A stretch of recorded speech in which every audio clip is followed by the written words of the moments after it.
Good morning, all the students. Today I will teach you the third chapter for class 6th in English. The title of this chapter is Father Time and His Diary. Father Time and His Daddy is the title for this story. And now let us start it. It was a hazy afternoon of December. दिसंबर का महीना था. Hazy afternoon मतलब दोपहर. कैसा दोपहर था? धुंधला. Because you know December fall in winter, that is why sun is not clear. Two little boys, दो छोटे लड़के थे. Tom and Hans were playing in the courtyard of their house. अपने घर के दरवाजे पे, कॉर्टयार्ड पे वो लोग क्या कर रहे थे? खेल रहे थे. Suddenly they saw a strange light in the sky and the next moment a fairy appeared before them. वे लोग खेलते खेलते अचानक देखते क्या है कि they saw a strange light in the sky. आकाश में एक विचित्र प्रकाश उन लोगों ने देखा. एंड द नेक्स्ट मोमेंट, और अगले ही क्षण, अ फेरी अपीयर्ड बिफोर देम. उन दोनों के सामने एक फेरी अर्थात एक परी प्रकट होती है. I have come here to give you new year presents, she said. और उस परी ने कहा कि मैं तुम लोगों को नई साल का उपहार देने आई हूँ. She handed to each child a packet and vanished. प्रत्येक बच्चा को उसने एक पैकेट दिया और फिर विलुप्त हो गई, वैनिश हो गई. Tom and Hans opened the packets and found in them two beautiful books. दोनों लड़के ने, टॉम और हंस ने पैकेट को खोला और उसमें उन्होंने दो खूबसूरत सा किताबें पाई. The pages of the books were blank and as pure and white as the snow when it first falls. और उस किताब के पेज को जब पलटा जा रहा है तो देखा जा रहा है कि पेज एकदम सफ़ेद है, ब्लैंक है, कुछ भी लिखा हुआ उसमें नहीं है. और इतना सफ़ेद है, इतना शुद्ध है, जैसे कोई बर्फ़ जब पहली बार गिरता है तो जितना साफ, जितना उजला, जितना सफ़ेद और सादा होता है, ठीक उसी प्रकार वो बुक भी दिख रहे थे. आफ्टर ए ईयर, एक साल बाद, the fairy reappear and said. Reappear का मतलब दोबारा प्रकट होना. एक साल बाद दोबारा प्रकट होती है परी और कहती है, this books will go back to the father time who sent them to you. बोले अब ये किताबें, जो किताब मैंने तुम लोगों को दिया था, ये किताबें अब वापस जाएगा. कहाँ? फादर टाइम के पास, क्योंकि उन्होंने तुम लोगों के लिए किताब भेजा था. एक साल बाद इसको पुनः वहाँ ले जाना है. May not keep mine a little longer, asked Hans. हंस कहता है, क्या मैं इसको कुछ और दिन नहीं रख सकता हूँ?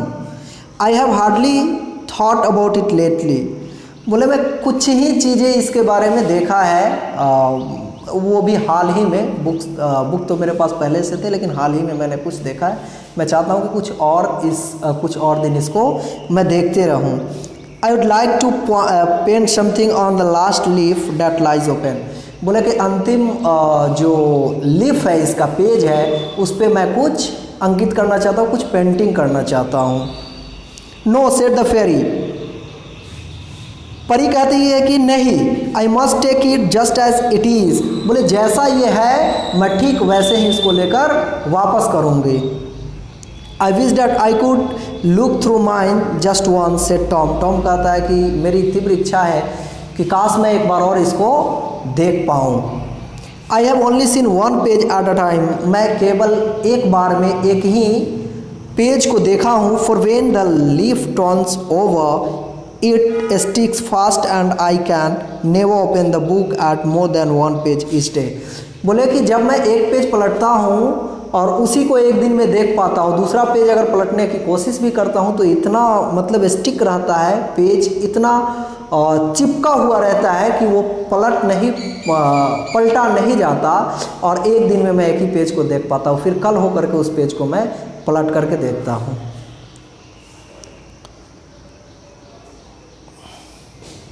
Sticks fast and I can never open the book at more than 1 page each day. इसलिए मैं एक दिन से एक पेज से ज़्यादा एक दिन में नहीं देख पाया हूँ। You shall look at your books said the fairy. अब वो परी कहती है कि तुम लोग अपने किताब को देखो। एंड हंस एट हिज, मतलब टॉम अपने किताब को देखेगा और हंस अपने किताब को।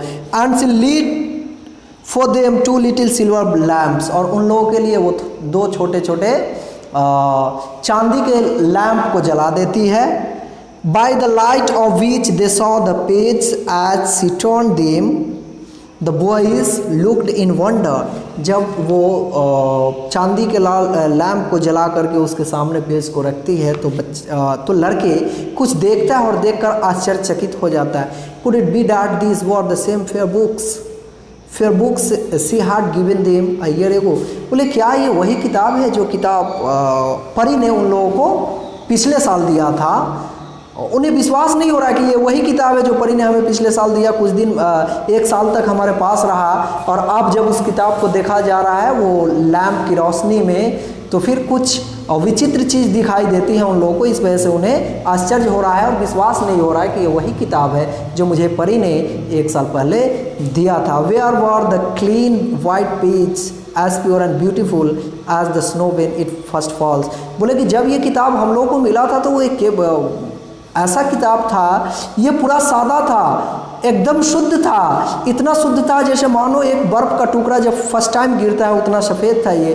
Here was a page with ugly black spots and scratches upon it. लेकिन अब क्या था कि उस पर बहुत सारे धब्बे लगे हुए थे। Here was a page with ugly black spots, मतलब अगली, बदसूरत, ब्लैक, काला, स्पॉट्स यानी धब्बा था, एंड स्क्रैचेज ऑन इट, और पेज पे देखा जा रहा था कि स्क्रैच वगैरह बहुत कुछ इस तरह से कुछ था उसमें। While the very next page showed a lovely little picture, लेकिन उसी के तुरंत बाद का जो पेज था उसमें काफ़ी खूबसूरत तस्वीर थे। Some pages were decorated with gold and silver and gorgeous colours, others with beautiful flowers and still others with a rainbow of softest most delicate brightness.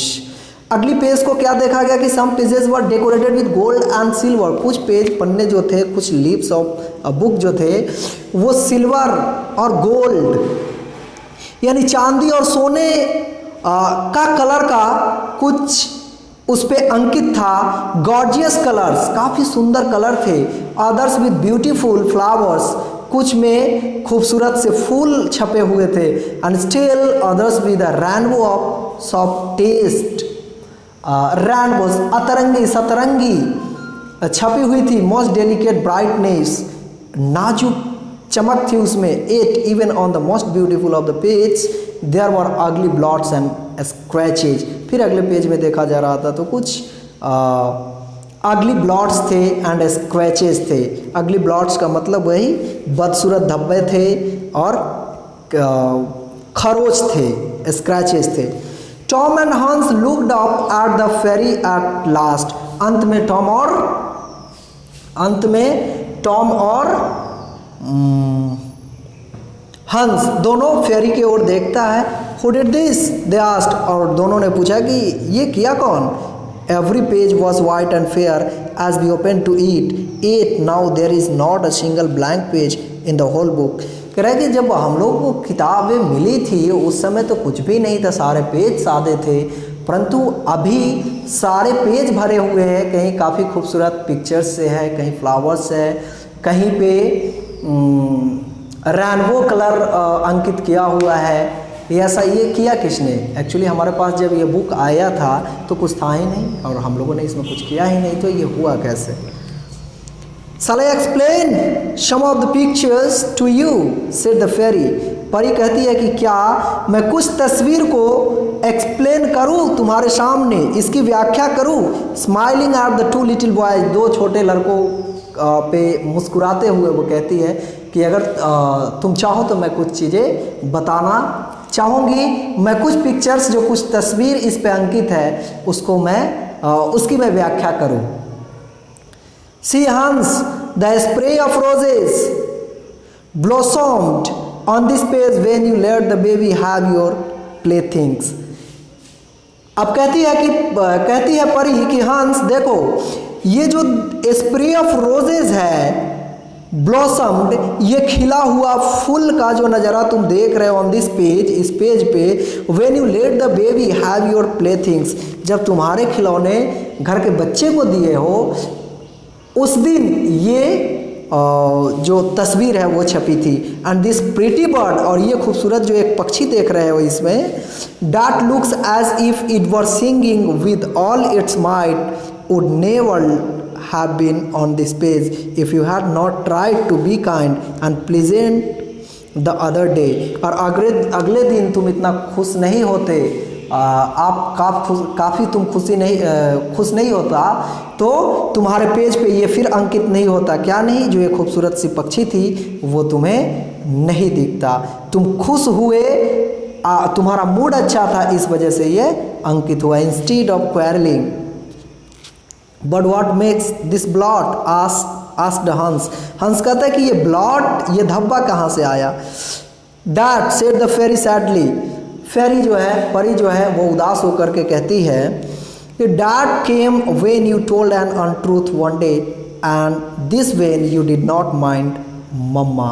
बोले कि परी कहती है कि ये जो ब्लॉट तुम्हें दिख रहा है, जिसके बारे में तुम जानना चाहते हो, तो जान लो कि when you told an untruth, जब तुम झूठ बोले थे, असत्य बोले थे, इस वजह से ये अंकित हुआ है one day. And this when you did not mind mamma, mamma की बात को तुमने नहीं माना था, और इसके वजह से ये स्क्रैचेज, ये ब्लॉट दिख रहा है।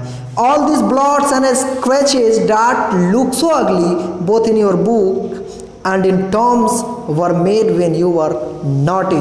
जब बोले जब तुम नटखट थे, मतलब नटखट जैसा बिहेवियर, कुछ झूठ बोल देना, कुछ मम्मी का बात नहीं सुनना, इस तरह से जो कुछ भी तुमने किया इन सालों में, तो वैसे चीज़ें के लिए ये अंकित ब्लॉट एंड स्क्रैचेज हैं। Each pretty thing in your books came on its page when you were good, जब तुम अच्छे थे, अर्थात अपने पेरेंट्स को मानते थे, और honestly you were doing your work, your home work, your school work, anything, something good you have done, everything you have done fantastically, then the good things appeared on the page of your book. Okay? Oh, if we could only have the books again, said Tom and Hans. Tom और हंस कहता है कि किताबें कुछ दिन हमारे पास रह सकता है। That cannot be, said the fairy. फेरी कहती है, अर्थात वो परी कहती है कि see, they are deaded for this year and they must now go into Father Time's bookcase. परी कहती है कि ऐसा नहीं हो सकता है, तुम बुक को आप नहीं रख सकते हो, क्योंकि ये 1 साल के लिए ही आया था तुम्हारे पास, और ये समय हो चुका है, ये वापस फादर टाइम्स बुक केस में जाएगा।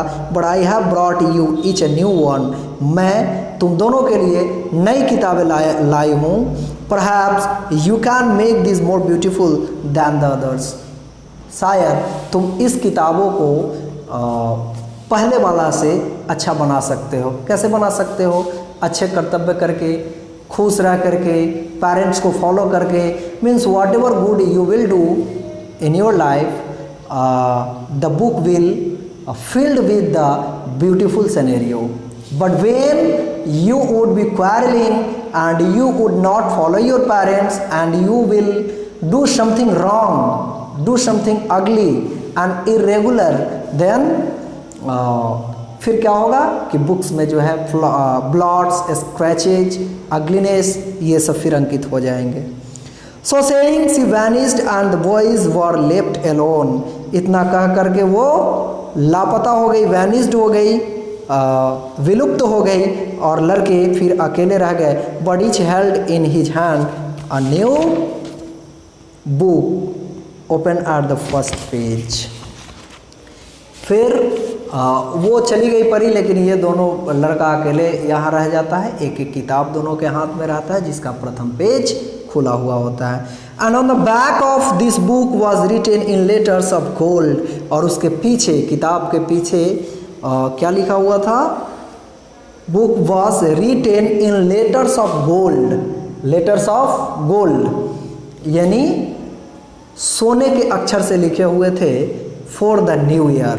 क्या लिखा हुआ था? For the new year. तो my dear students, this way we completed this story and I hope you enjoyed it well, because while teaching you I was enjoying this story. And what thing have you got from this story? So please you will try to say कि इससे आपको क्या सीख मिलती है, what knowledge do you get? It means I want to say the summary of this story. I want to tell you the summary of this story. In this story it is shown that if it is in the hands of everyone that he can fill his life with happiness, with colorful things, beautiful things, only by doing good things in his life. Thank you.